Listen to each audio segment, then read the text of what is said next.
The most common mistake during virtual presentations is when people look into their screen instead of their webcams. Hi, this is Joy from Inspire to Aspire Consulting. Eye contact established with the audience can affect the impressions people get of you. Eye contact helps you build trust, connection, and rapport. In this video, I'm going to share 3 tips about how you can establish eye contact with your webcam. Start by reminding yourself where to look. We're very used to looking at the audience when we have a stage. We see people nodding their heads, people smiling, and we're confident that the speech is going well. Unfortunately, we can't do that with virtual presentations when we have to look at the webcam. This is why I like to stick a photo behind the webcam of friends, family members, or sometimes I even place a teddy bear. The fact that people are smiling in the photo assures me that my audience is also smiling and nodding their heads, and it reminds me where to look during my virtual presentation.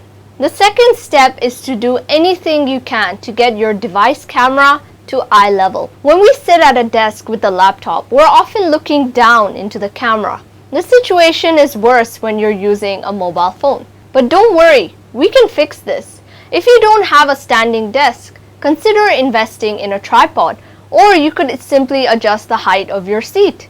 Maybe add a few books to adjust your device camera. Just make sure your device camera is at eye level. Our final tip is to record your practice sessions. When I take part in virtual speech contests, I film myself and review my recordings for practice.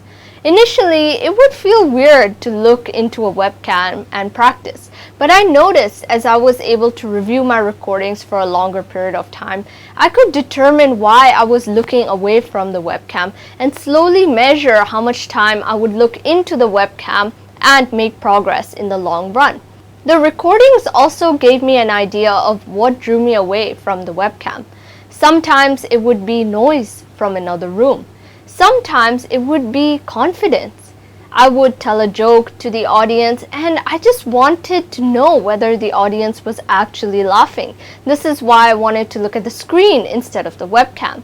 Over time, I determined these cues that drew me away from the webcam, and I was able to slowly increase the amount of time I sustained eye contact with the audience. You too can do this by recording yourself and reviewing your recordings for future progress. As virtual presentations become more popular, you'll need to learn to present yourself professionally, and maintaining eye contact is an important part of the process.